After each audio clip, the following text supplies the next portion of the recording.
Okay guys, it's been a while. I'm back on the channel after an incredible Rugby World Cup. A breaking story for you today comes from the English Premiership. It comes from current reigning champions Saracens, who have been deducted points, minus 35 points for breaching salary cap rules. There have been questions about the salary cap, about how are Saracens getting these big players in, how they're affording these huge contracts, and they have finally been punished for it. We're going to go through it. We're going to go through the statements. We're going to have a look at what the actual breaches of the rules are, and we're going to get into it. So make sure to subscribe and leave a like on the video and comment your thoughts down below. Let's get into it. So what are the actual breaches of the rules? Well, it is to do with the salary cap, of course, and the punishment is pretty severe. They've been deducted 35 points and they've been fined 5.36 million for breaching salary cap laws in the past 3 seasons. So that's the season of 2016-17, 2017-18 and last season 2018-19. Of course, Saracens are extremely successful, having won 4 of the past 5 Premiership titles and winning last season's Champions Cup as well. This comes after an investigation into business partnerships between Chairman Nigel Ray and some of the club's players. Now, many rugby fans will know, Premiership rugby fans will know about this, will know that they've been questioned about how they drawing such calibre of players, and not just the calibre of players, but the number of these calibre of players, how they drawing in the likes of Liam Williams, how they getting Owen Farrell on these huge contracts, Tom Cruise, Billy Vunipola, Mauro Itoje. They must be on some massive contracts down at Allianz Park. But finally, it seems like the league is taking this seriously. So, as I said, they've been deducted 35 points. They're currently on minus 26 points in the league, sitting bottom of the league. Of course, we're going to go into that in just a second. So what have Saracens actually done wrong? What they haven't done is very simple. They haven't disclosed players' payments in those 3 seasons. And of every season, a club has to put forward this amount.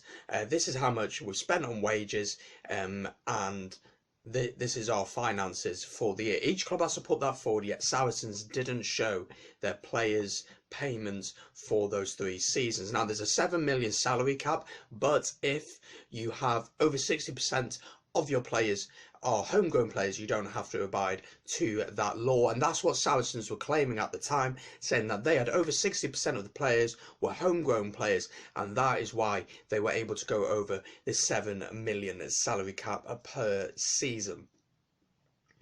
They are, of course, they are going to challenge this. They are going to put their case forward and they're going to challenge it, but it doesn't look likely like they'll get away with this one. There's a lot of questions being asked now. What happens to the titles that they've won? Will they be allowed to keep those 3 titles in the past season, or will it go to another team, or will they just be taken off Saracens?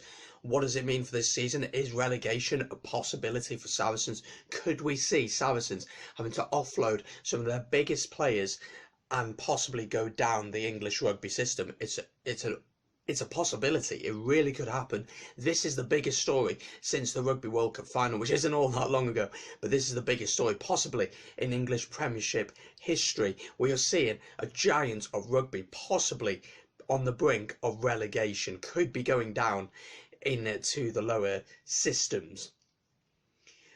The big players, that is the question. You got the likes of Liam Williams, who signed from Scarlets. He must be on a huge contract. Mauro Itoje is on a huge contract. Owen Farrell, Jamie George, Cruise will be on a big contract. All these players will be on huge contracts, and how they can afford these players is quite staggering, really. You look at teams like Exeter, Bristol have brought in a lot of players as well, so maybe this will prompt some other teams to be investigated. But there's always been this question about Saracens, and I'm very surprised that it's taken this long for the league to actually do anything about it, for the league to challenge it and really look at it. Why didn't they challenge this back in 2016? Why now? It seems like a little bit slow, and yeah, it's not professional at all to me, and so many rugby fans have been saying it for so long. How the heck are they getting about it?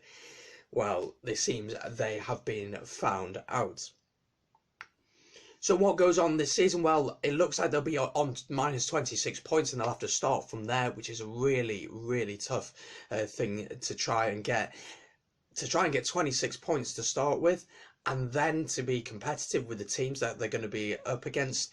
As you can see, the current league table is on your screen now, so you can see that, so you can see where they are in comparison to the other teams with the likes of Worcester around them. I didn't have a Sarries shirt, so I went for the next best thing, the Worcester shirt.